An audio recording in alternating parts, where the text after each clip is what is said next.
Hey everyone, it's Churches, Graveyards and Graves. Gosh, I'm excited today because I brought you to Repton. This is St. Wystans in Repton, and it was the ancient capital of Mercia. But then there's the clock going, so it's right on the bell. But I brought you here today because there's just so much to see. In fact, inside St. Wystans is one of the original Saxon crypts. So if we get inside, we'll do a video of that, and I hope you really enjoy it. But I've actually brought you into the churchyard today because there's a grave that I've been wanting to show you for ages. So here it is. I've never seen a grave like it. I probably never will, because it's basically a grave about an incident. So here we go. I'm going to show you this grave. So just to show you, first of all, this is St. Wystans in Repton, which we're going to go in later. The ancient capital of Mercia, when England was split up into regions, or more like regions than it is today. So we'll go and have a look at that later, but this is the grave I want to show you. First of all, I want you to show you the symbolism. So I don't know whether you can see that, but there's like a knife and a hammer, and then this branch here is being cut off. So you can see here the branch being cut off from the main tree. Now, in symbolism, in grave symbolism anyway, generally the tree is like our life, and it shows this tree, this branch being cut short. So basically a life cut short. And here we have a hammer and a knife, and we're going to explain that now. And so it's a pretty old grave actually, but we're going to show you what happened, because the grave tells its own story. So in memory of Samuel Marshall, baker, and he was aged 21, who unfortunately fell victim to a barbarous affair on the 4th of February 1786. I just love the way they put that. Look, they write the word a barbarous affair, you know, so you know something terrible went on in 1786. So it's a pretty old grave, it's 18th century, and we're going to hear exactly what happened to Samuel Marshall, aged 21.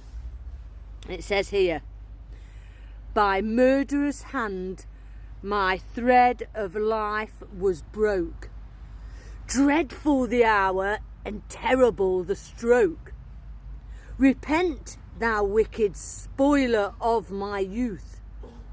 Behold me here, confider parents both.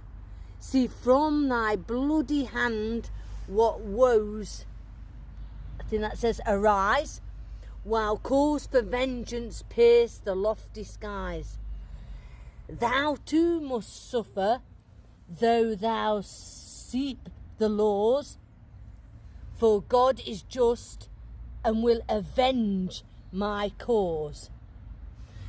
So we know here that Samuel obviously was murdered, and we also know that by this epitaph that he was basically struck down, possibly by a hammer and a knife like this depicts.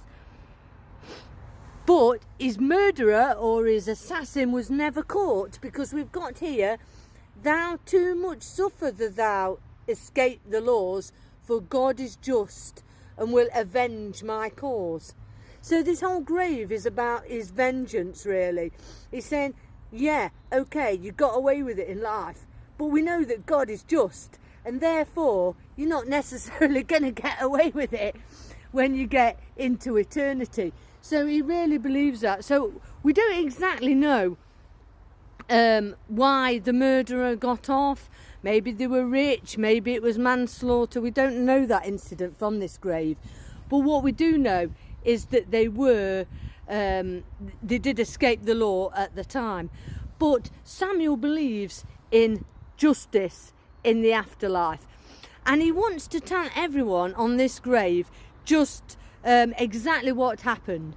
So in some ways he's like giving his testimony about this incident on this particular grave.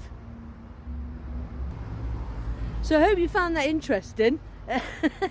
I certainly did. The story of Samuel Marshall and the assassin. I mean, he was only 21 when that occurred, and it occurred in 1786. So I want to try and take you back to that time when it might have been right here. Well, it would have been very close, maybe in this churchyard or in the local Repton village. And for some reason, he was murdered, possibly by an axe, possibly stabbed. And the murderer never found justice. He talks about his parents being in mourning. Perhaps he was an only son. We don't exactly know all of those details, but we do know that this guy was cut short in the prime of his life by a terrible murder. Murder most foul. See you soon, guys.